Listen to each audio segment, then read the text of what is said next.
Hello, everyone, and welcome to the Holy Cross Football Show. I'm Kevin Shea, joined alongside by the coach of the Crusaders, Dan Allen. Coach, thanks for joining us. It's great to be here again. Certainly great to be here on this Monday, coming off a huge victory. You beat Army 30-21 at West Point, and first time Holy Cross has beaten a Division 1A team since 1987. Just talk about the win. Well, obviously it was a great win for our football team. We went down to Mikey Stadium, and really no one gave us a chance to win that football game, except for the young men that were playing in our staff and preparation. So I'm very, very proud of our players and our staff, and really that was as well as executed football game I've ever seen a football team put forth. The way that they played, the heart and soul they put in out there on Mikey Stadium, they executed the game plan just about perfectly. And dealing with a big crowd as well, 28,000 at the game, and certainly where the cadets were at that end of the stadium, it was very noisy, and the offense able to execute down there, and the defense too. How difficult was it for the players to hear the signals from Brian call, the cadence, and then even just on defense to get signals back and forth? Well, that's the toughest thing, is you can't really simulate what what they're going to do as far as a crowd. The cannons are going off, the fans are yelling, and so it's hard to simulate. And we do a lot of checks at the line of scrimmage. So I think it helps you in the long run, because it forces you to focus in on Brian and his cadence and the checks. And I think that really helped us in the long run. And Brian Hall, when you look at his stats, certainly nothing jumps out at you, but what a game he played in terms of managing the clock and, of course, the two quick kicks that were very big in the game. I thought those were huge as far as field position. It's always been a game of field position, and against Army, you had to do that. But Brian didn't play his best game by far as when you look at the stats, but he played a flawless game as far as the checks and putting us in the right situation offensively. So I was very pleased with Brian. He's only going to get better, as is the rest of our football team. And you talk about guys getting better too. A lot of young players on defense, probably 10 or 12 kids getting in there, majority of them sophomores on the two deep. Absolutely. We have a very, very good football team. But the freshman and sophomore class, very talented, very athletic. They got their feet wet out there at Mikey Stadium. So again, there's no replacement for game experience. We're looking forward to those guys getting better as well as the rest of our team. All right, when we come back, we'll take a look at all the highlights from Saturday's big win over Army, 30-21, Holy Cross defeating the Black Knights.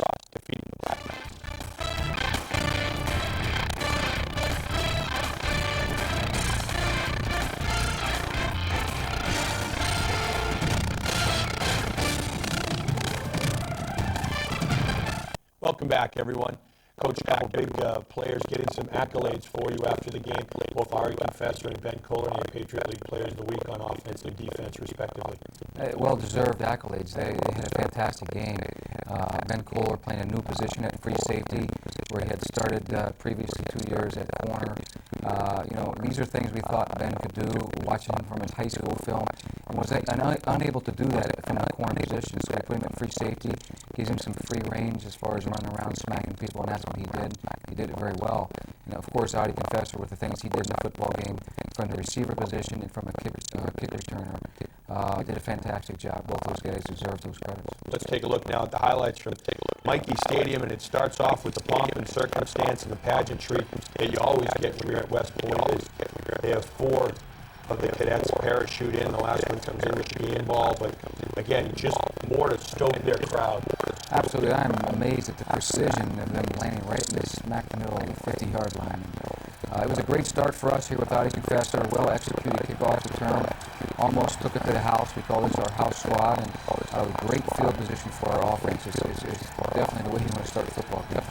Confessor, too, with a school record 209 yards on kick returns. This is Steve Silver right here, really his first career start as a sophomore, and Steve's a fantastic football player, and I think that people are going to find out not only is he fast and quick, but he's also a tough runner. So it's a tough runner, tough receiver. Nick Larson is that big kid using his size there. Gets out of bounds, but sets up the field goal for Chris Bella, first and 5 for him, and that's kicking in the end where the cadets were, so that's tough to talk about concentration. Absolutely, it's tough to go in there and kick the ball as it is, and in that situation, I thought he did a great job. And as it turned out, kicking 5 field goals for a school record. It was a fantastic day for Chris Bell, and Reggie Nevels is a good quarterback for Army. The Black Knights have a lot of speed up and down the roster. They show it here on this drive. I was very impressed with their athleticism and overall team speed. That was something that they really pushed hard. They talked a lot about in preseason camp, and the fact, he had over 37 people running 4.7 or less. And Reggie Neville's right here is an unbelievable athlete, and you can see how he's just makes plays happen. And at the quarterback position and the things they do is really going to help them. Now we go to the second quarter. Here's Army knocking on the door. Josh Holden. He's a fantastic runner. I tell you, he had a very good day against our defense running the football. And the biggest thing that hurt Army were the turnovers, obviously. And our defense did bend a few times, but they didn't break. They came up with the turnovers they had to, which we'll see here in a few minutes in the highlights. The special teams do such a great job of answering back after Army scores. And this is the ensuing kickoff after Army gets a touchdown to go up 7-3, and Professor again putting the offense in great field position. It's such a big game of momentum, and playing on the road, you really have to stay on top of your game. And plays like this on a reverse here, Adi, Professor, again, well executed by our offense, it just really takes the wind out of the sails of your opponent. And I thought we controlled the momentum for the most part. Brian Hall making a great block on that reverse as well. Just out of the screen, here's Chris Vella. His second field goal of the game, and now it's back to a one-point game. Again, you know, it's all about confidence and how your football team reacts to certain situations. And Army had just scored, and we come back with a great drive offensively and put some points on the board. And that's what you're looking for from your football team. I was very, very impressed with the confidence of the players.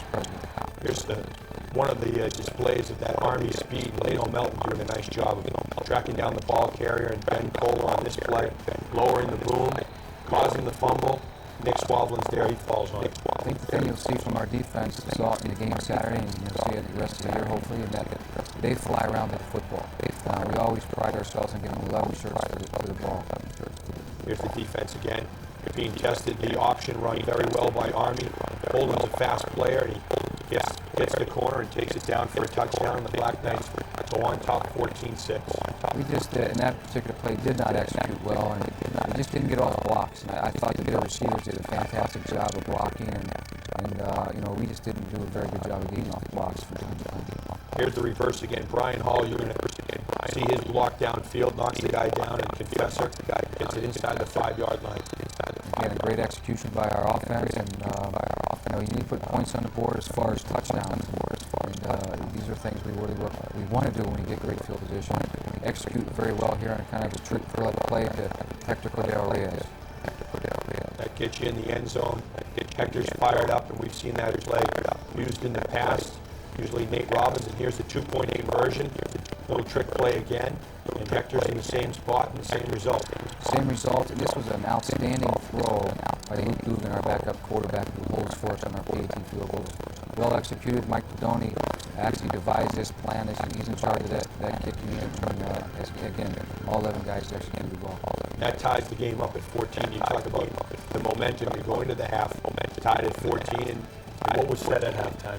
Well, the basic thing was said is, hey, you guys believe now, right? I told them all along that they could play and play well against Army. It's just all about believing and having confidence and those types of things. And this was, 14 and a half against a Division I opponent on the road. You got your opponent right where you want them, so just continue to execute. Bella comes out, hits the field goal. You're up 17-14. Steve Silva, again, just running very hard on that drive. Absolutely, and he's, again, stays healthy, knock on wood, as our whole football team does. I think we're going to have a very good season. Here's Army coming right back. That one was called back due to a hold. They come back with Holden again. They come back with bunches at the end of the end zone. Fantastic running back. He's got great vision, deceptive speed without a doubt, and very good strength. So he's a tough player to bring down. And this is, you talk about the momentum swing. This was the biggest one of the game. Army's up after their touchdown, the ensuing kickoff. Our Confessor takes it. And what are you thinking here as a coach on the sideline? You're just thinking stay in bounds, because we knew up top we had a seam there, and it's just a matter of him getting to the end zone, which he did.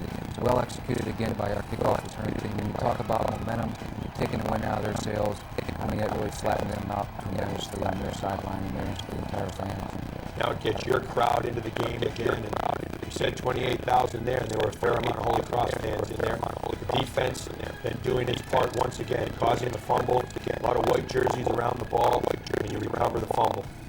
Great field position set forth by our defense, and again, you get field position like this, you want to put touchdowns on the board. We'll take points any way we can, but this is an area that offensively we really need to work hard on this week as in the red zone. Here's Vela on again. Kicks another field goal. Again, at the end where the Cadets were, noisy, not an easy place to deal with. He handled himself with a lot of poise. Here's a lateral. Players flying to the football. Seeger. We talk about field position here, and I talked earlier about our defense flying around with football. And again, they have a nose for the ball. They react well to what the opponent is doing, and that's credit to our coaching staff and preparation and these guys executing. So again, to get field position like that, you want touchdowns. Unfortunately, we didn't get it, but Chris comes in again, executes what I think was one of the toughest angles any field goal kicker can have with a field goal, really putting it a 9-point lead right now. Puts you up 30-21, and now the onus goes back on the defense again as they try to hold Army in check. This is one of their last drives here in the fourth quarter, and they started to move the ball here. So, the ball game, even though you have a 9-point lead, you're starting to think ahead as a head coach what's going to happen if they score, get your hands team ready to go, and then hopefully recover and then put it out of reach. But our defense, again, they did a great job holding them on a fourth down situation right here to an incomplete pass. Now the offense takes over. The defense has done its job. The offense gets a big first down, too, on a third down completion to Confessor. And now, this is as a coach, I'm sure it doesn't get any sweeter than this. You're walking on the field with your players and celebrating a great victory at Division 1A opponent, Army. And here's our WGMC TV3 play of the game, and this is coming on the heels of the Army touchdown that gave them the lead. Artie Confessor, 95 yards for the touchdown. It's a huge momentum swing for Holy Cross, and again, confidence builder. I mean, our sideline was obviously down after they just scored and take the lead, and we come right back and we do something like that. It just picks you up so much as a football team and gives the confidence back that you need to beat an opponent. Last week we talked about players staying up during the summer and working out with Jeff Oliver. Just how much did that, just kind of the conditioning, play a part in Saturday's game and the work of the training staff too, because it was so hot, and I know they were dealing with players with cramps. It was huge. I mean, conditioning is such a big factor in football games, especially early in the season. It's always going to be hot. When you're playing on turf, the temperature increases even that much more. I thought that our conditioning was pretty good. We have a few guys with cramps, but that's going to happen. But it's definitely staying up this summer helped those guys a great deal. You look at the guys who had big games. Most of those guys were here this summer. And Anthony Zarandolo and his staff, and we have four female managers who I think did a great job of keeping our guys watered down and keeping wet towels on. That really helped a great deal too. You talk about the Holy Cross football family and a lot of members of that family in the crowd on Saturday to cheer you on. How much did that mean to you? The Andreoli family obviously was there, but guys like Vernell Shaw, Steve Green, Calvin Souter, some recent football grads as well. Well, as I said to those guys after the game, at least the ones that I saw, this is their part of this win. It's the Holy Cross football family, and even though they weren't on the field, I know they were genuinely excited for us. But I think excited to be a Holy Cross alum, the fact that they wore the purple, and whether you played or not, being a Holy Cross alum, you got to be proud of what these kids accomplished. It certainly was great for our football team, but it's great for our football family and the whole college as well. And the coaching staff deserves a lot of credit as well for the victory. We'll be back with more of the Holy Cross Football Show right after this.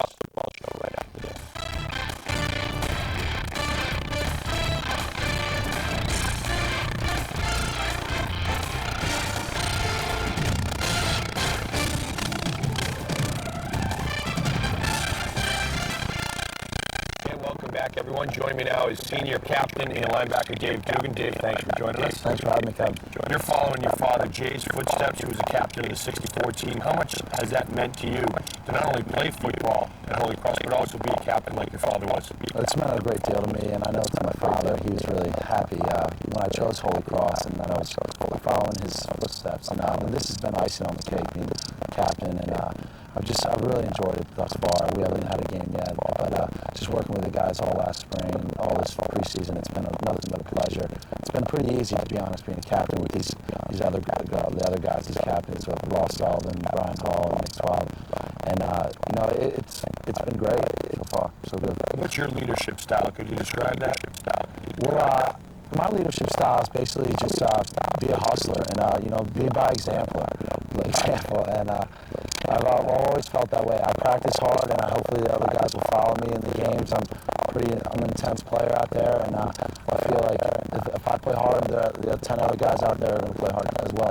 And your brother Matt is up there this year with you and actually stayed up this summer with you. What's that been like, kind of showing him the ropes? Yeah, it's been great. It's good to have Matty up here. I was excited when he decided to come here, and luckily this summer he worked out. We worked together at Worcester Academy and trained right here with Coach Oliver in the afternoons, and it's been a lot of fun playing with Matty. I've never played on a team with him, so we get to know each other a little bit better, coming from a big family. So it's a lot of times in a big family you don't know each other as well as you should, but Matty and I have really grown a lot together and become better friends.